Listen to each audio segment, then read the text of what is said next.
Hello नमस्कार. Cooking with वंदनामध्ये आपलं स्वागत आहे. आज आपण वरण भात सोबत खाल्ली जाणारी वांगे बटाटे मिक्स भाजी ही बघणार आहोत. तर त्यासाठी बघा मी इथं एक पाव असे वांगे कट करून घेतलेले आहेत आणि त्यांना ह्याप्रमाणे पाण्यात ठेवायचे जे करून ते काळे होत नाही. आणि त्याचप्रमाणे बटाटेसुद्धा कट करून पाण्यात ठेवलेले आहेत. तर बघा इथं एक खलबत्ता घेतलेला आहे आणि त्यामध्ये भरपूर असा लसूणच्या पाकळ्या घेतलेल्या आहेत.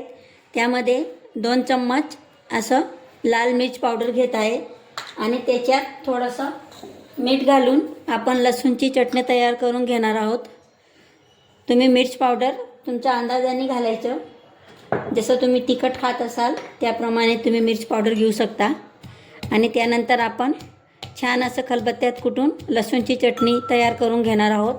ही याप्रमाणेच कुटून तयार करायची. मिक्सरमध्ये जर केली तर जास्ती पेस्ट होतं. त्यासाठी ती खलबत्तात करा किंवा तुमच्या जवळ जर ओखली असली, दगडाचा खल असला त्याच्यातसुद्धा करू शकता. तर बघा ह्याप्रमाणे आपली लसूणची चटणीसुद्धा तयार झालेली आहे. तर बघा मी गॅसवरती कढई ठेवलेली आहे आणि त्यामध्ये 2 पड्या असं तेल घेतलेलं आहे. ही आपली वरण भात सोबत खाल्ली जाणारी थोडी सुकी भाजी आहे. हिच्यात जास्ती रस्सा करणार नाहीत, त्यासाठी तेल थोडंसं जास्तीचं लागतं. त्यानंतर बघा आपलं तेल तापलं की नंतर त्यामध्ये जिरं घालायचं. जिरं व्यवस्थित फुललं की नंतर त्यात मी बघा टमाटर बारीक चिरलेला आहे तो घालायचा. बघा टमाटर लवकर सॉफ्ट होण्यासाठी त्यात मीठ घालत आहे जे करून आपले टमाटर लवकर सॉफ्ट होतील. तर बघा आपले टमाटर सॉफ्ट झालेले आहेत.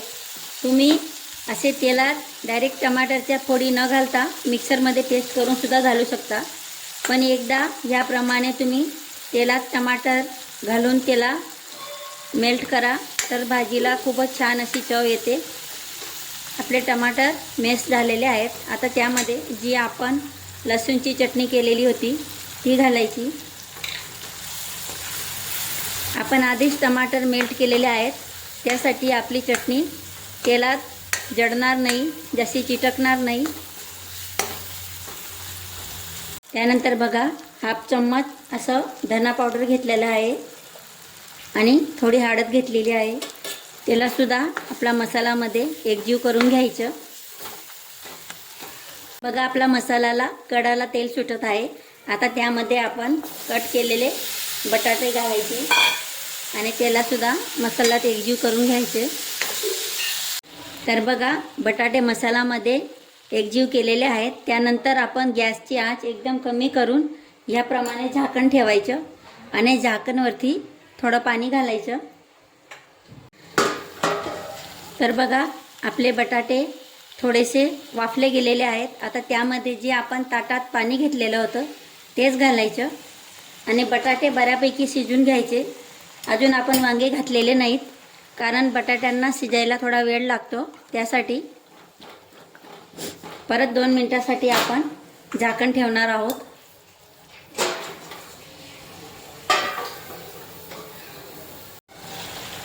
तर बघा आता आपले बटाटे थोडे शिजलेले आहेत. आता आपण त्यामध्ये वांगे घालत आहोत आणि त्यांनासुद्धा बटाट्यांसोबत एकजीव करून घ्यायचे. आपण वांगे बटाटे जर सोबत घातले तर आपले वांगे लवकर शिजतात आणि बटाटे तितक्या लवकर शिजत नाही, तर मग बटाटे थोडे कच्चेच राहतात. त्यासाठी आपण बटाट्यांना आधी थोडे शिजून घ्यायचे. आणि जे आपलं ताटात गरम पाणी होतं तेच थोडंसं परत घालायचं. गरम पाणीच घालायचं आणि गॅसची आंच कमी करून याचप्रमाणे आता त्यांना झाकून ठेवून आपण शिजून घेणार आहोत. तर बघा आता आपले वांगे आणि बटाटे व्यवस्थित शिजलेले आहेत. आता आपण झाकण न ठेवता तिला थोडी 2-3 मिनिटासाठी याचप्रमाणे गॅसवरती राहू द्यायची. तुम्हाला हवं असलं तर तुम्ही याच्यात थोडं दाण्यांचे कूटसुद्धा घालू शकतात. आणि तुम्हाला जर हिला रसावाली भाजी करायची असली तर दाण्यांचे कूट घालून रसा केला तर तो रसा एकदम पातळ होणार नाही. पण ही मी वरण भात सोबत खाण्यासाठी करत आहे, त्यासाठी याप्रमाणेच ठेवणार आहे. तुम्ही नक्की एकदा ह्याप्रमाणे ही भाजी करून बघा. ही खूपच टेस्टी लागते, बनवायला सोपी आणि खायला टेस्टी अशी ही भाजी लागते. आता मी झाकण न ठेवता 2 मिनटं ह्याचप्रमाणे तिला गॅसवरती राहू देणार आहे.